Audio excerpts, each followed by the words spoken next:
Je vous dis merci à vous tous qui êtes en ce moment connectés sur le Congo est à nous.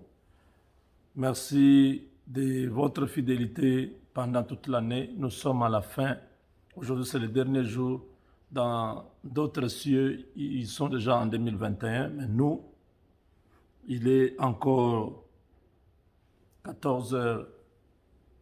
En ce moment, nous sommes en train de tourner pendant que nous tournons cette émission. Je crois au Japon, en Corée du Sud, Corée du Nord, en Chine, ils doivent être déjà dans 2021. Chers amis, nous avons passé une année très difficile. Une année très difficile sur le plan sanitaire. Le monde entier a été surpris au début de cette année d'une maladie qui a causé beaucoup de victimes. Et jusqu'à aujourd'hui, les gens continuent à mourir. Et sur le plan politique, la RDC a fait face à la mauvaise foi de l'ancien régime qui est supporté par le Rwanda. Paul Kagame n'a pas digéré l'élection de Félix Tshisekedi. Depuis les premières heures de son élection, Kagame avait contesté, pas contesté, mais avait montré sa position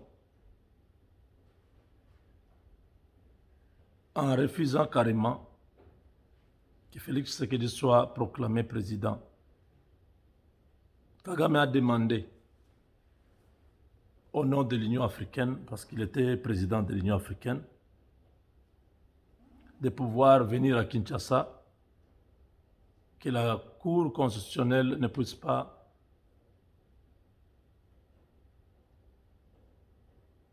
certifier ces élections. Cette position n'avait pas fonctionné. Finalement, Tshisekedi a été confirmé président de la République.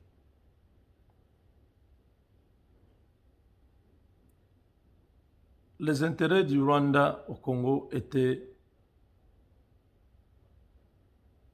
l'élément déclencheur qui a poussé Kagame à s'organiser autrement pour mettre hors du pouvoir Félix Tshisekedi. Kagame a nommé un ambassadeur sur Kinshasa, M. Vincent Karega. Kagame a flatté Félix Tshisekedi. J'avais fait ce rêve où j'avais vu Kagame en train de planifier la mort de Tshisekedi à 2 reprises. Tshisekedi était sous-informé, il avait la confiance de Kagame. Il lui faisait confiance. Là où j'ai vu Tshisekedi assis à côté de Kagame, ce n'était pas dans un terrain congolais. C'était visiblement un terrain acquis à Kagame. Parce que les hommes de Kagame étaient autour du président Félix voulant l'éliminer. Si c'était le terrain de Tshisekedi, ce sont les hommes de Tshisekedi qui pouvaient être autour de ces deux-là. Donc Kagame a attiré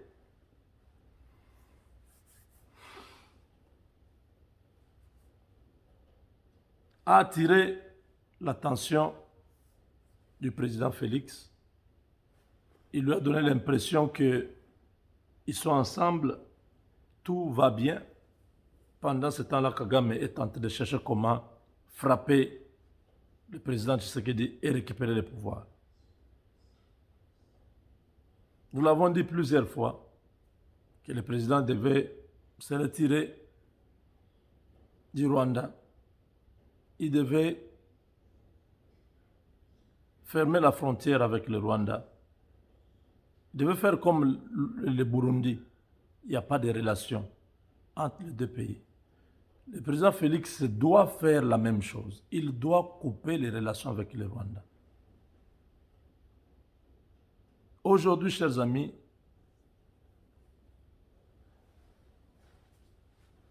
je ne suis pas content, pas du tout, de ce qui se passe.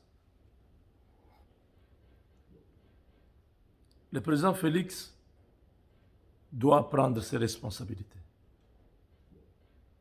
Plusieurs fois, j'ai parlé du partenariat stratégique. Je dis que le partenariat que nous avons, que les Américains vous donnent là, que Mike Hammer soutient, c'est un partenariat qui n'est pas à mesure de pouvoir protéger le Congo comme la Corée du Sud. Les Américains sont en Corée du Sud, ils sont partenaires là-bas.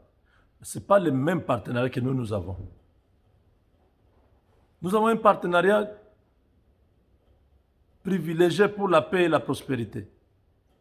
Ça ne veut rien dire. Nous devons être totalement sous la protection des États-Unis, comme le Japon, comme l'Union européenne,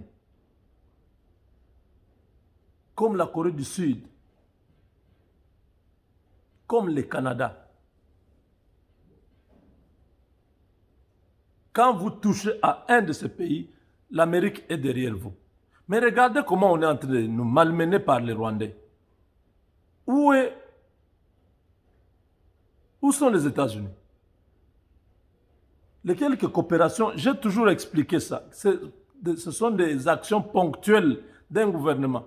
Dès que ce gouvernement passe, il faut soit que le prochain gouvernement puisse vous coopter aussi, qu'il continue avec vous, ou alors il change la politique étrangère, il va dans une autre direction. C'est pourquoi vous avez vu Mike Hammer dire aux Congolais que même Biden va continuer avec Tshisekedi. Pourquoi il insiste sur ça? Ça ne doit pas être même, non. Nous devons avoir un partenariat où le gouvernement américain s'engage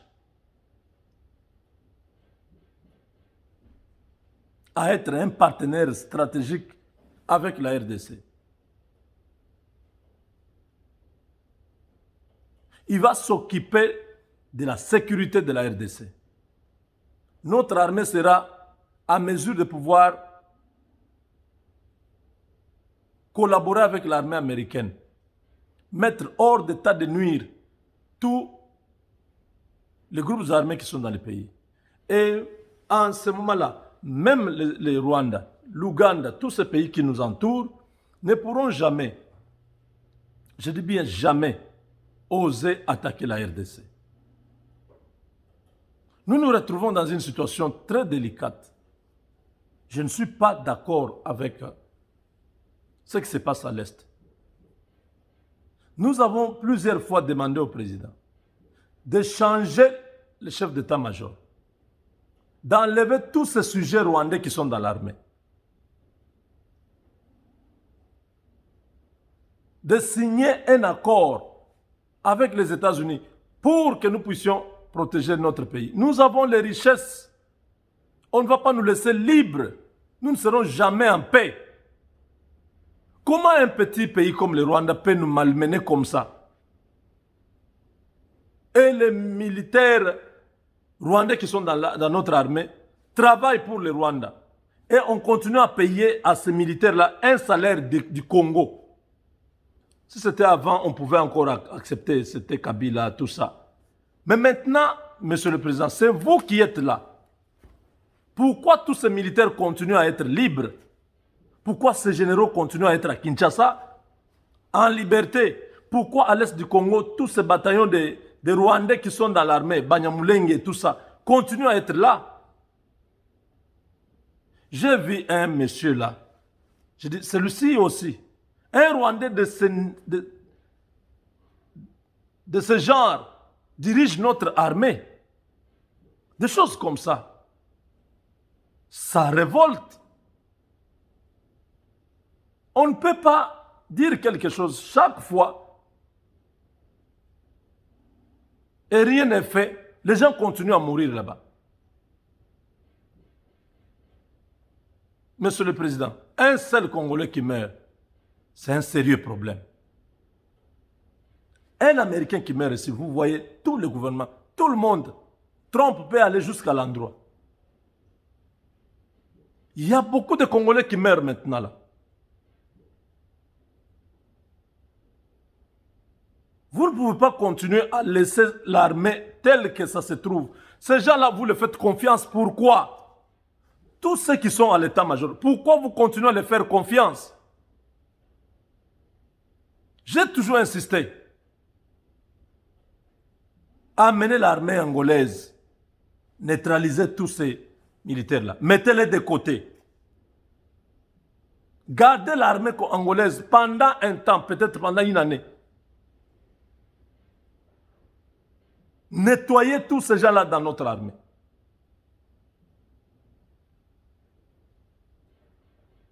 On ne peut pas avoir une armée qui est payée, mais cette armée-là, incapable de pouvoir amener la paix dans les pays.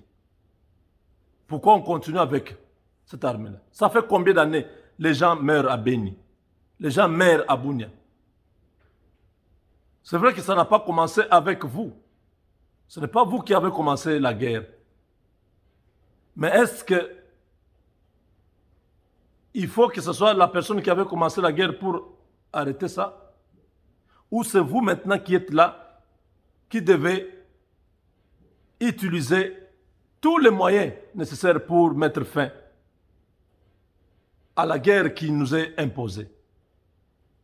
Hier, je l'ai dit, je répète aujourd'hui encore, Monsieur le Président, il est temps de rompre les relations diplomatiques avec le Rwanda, de rompre les relations diplomatiques avec l'Ouganda. Ces deux pays sont ennemis. Déclare la guerre à ses ennemis.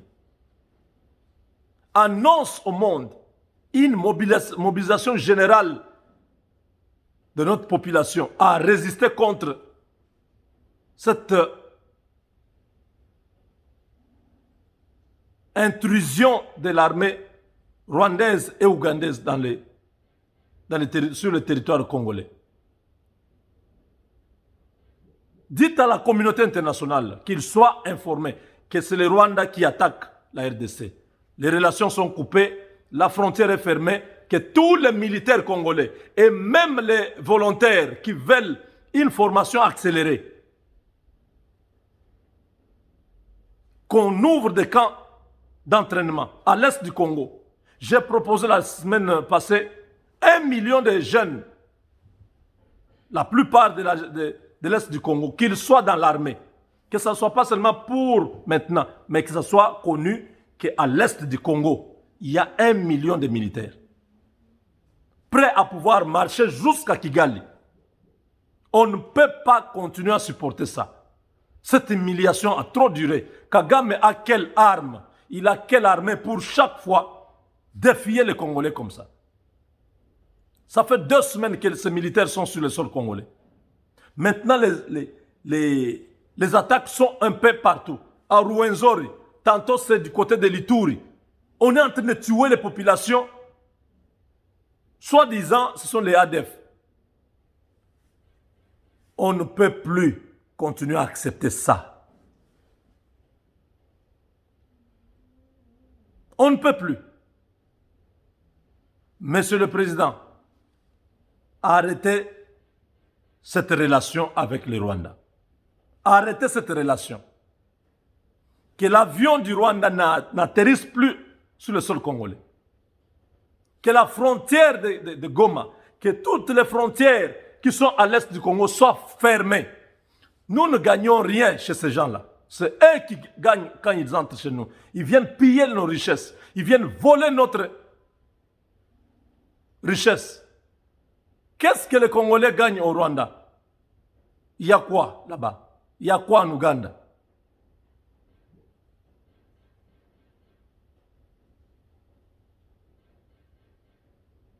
Le peuple est en train de souffrir là-bas. On va attendre qu'il y ait combien de morts? J'ai vu beaucoup d'images qui m'ont fait très mal ce matin. La population est abandonnée à elle-même. La population est là. plusieurs localités sont déjà sous le contrôle de l'armée rwandaise et ougandaise. Ce qu'ils ont fait en 1998, ils le refait encore. Roubero s'est échappé parce qu'il avait le chronogramme. Kabila doit être arrêté directement. Kabila doit être arrêté. Il ne doit pas avoir ni droit à un avocat, ni droit de sortir. Il doit être privé, il doit être coupé du monde. C'est lui et Kagame, ils sont ensemble, Museveni, ils sont ensemble dans cette histoire. Leur plan est de pouvoir vous faire sauter ou de vous obliger à aller aux négociations.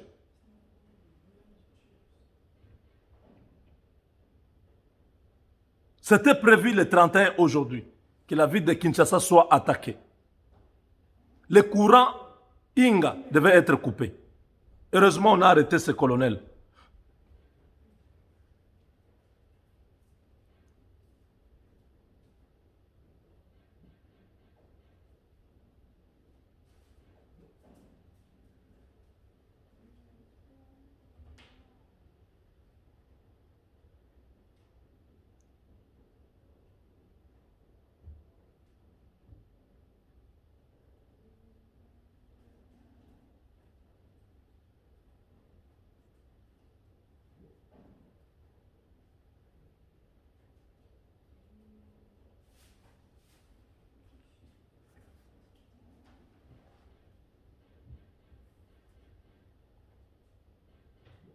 Avec la coupure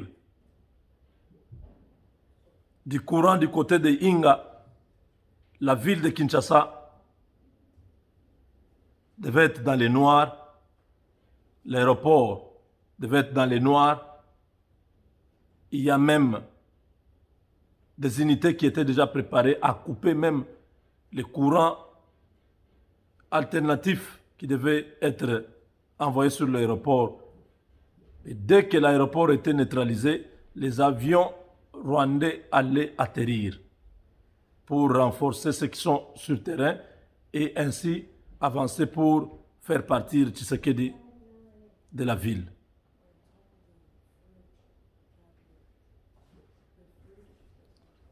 Mes chers amis, la situation n'est pas bonne. Il y a eu beaucoup de morts. Les militaires ont déserté le village de Loselose.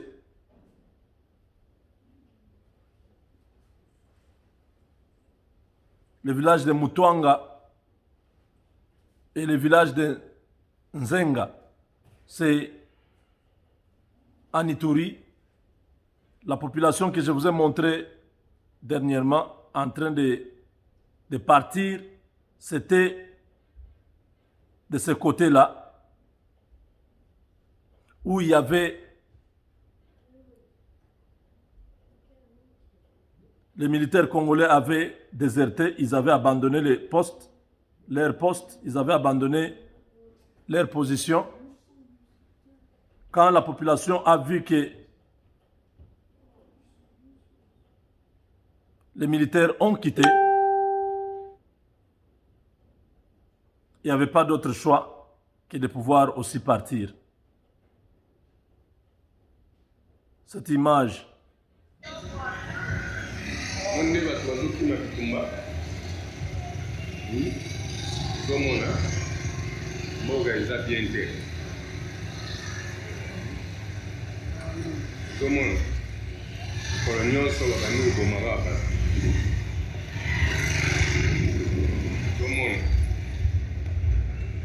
mais biso tozokende kaka kuna tokanga motema topana tosani eza mosala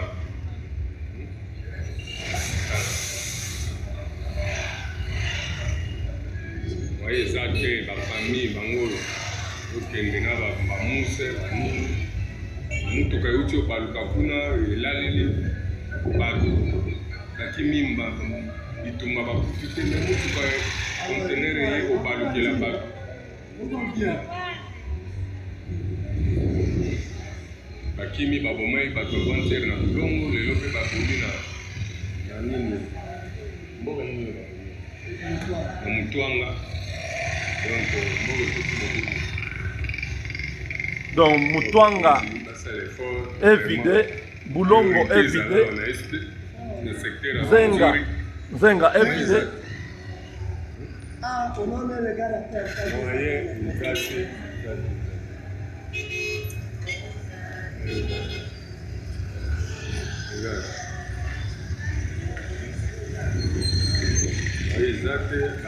Vraiment. Oui.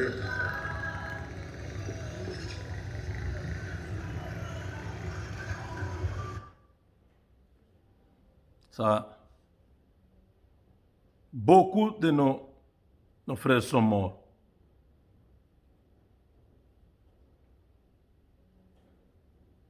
Des compatriotes sont morts.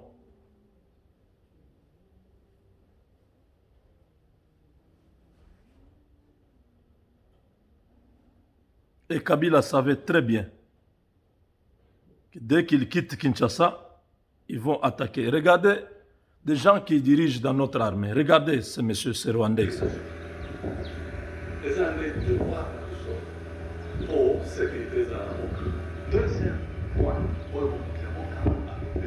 Non, on ne peut pas avoir des gens comme ça dans l'armée. Non. Notre armée ne peut pas avoir ça. Non, non. Comment nous allons gagner?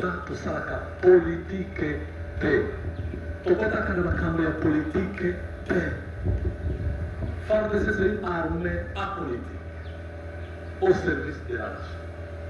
Avec comme président commandant suprême. Excellence Félix Antoine Tshisekedi. Non, non, non, non. On ne peut pas avoir des gens comme ça dans notre armée. Comment nous allons gagner la guerre à l'Est? Quand ceux qui dirigent l'armée à l'Est sont des gens comme ça, ces messieurs-là.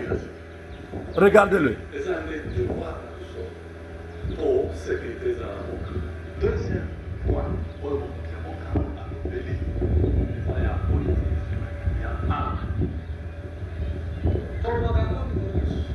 armée la mission FARDC ezalaka armée à politique.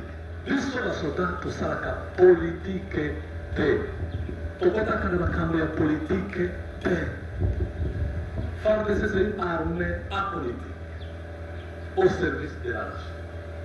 Avec comme président commandant suprême. Excellence Félix Antoine Tshisekedi.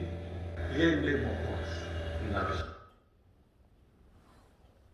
Monsieur le Président, voyez là où nous avons des problèmes.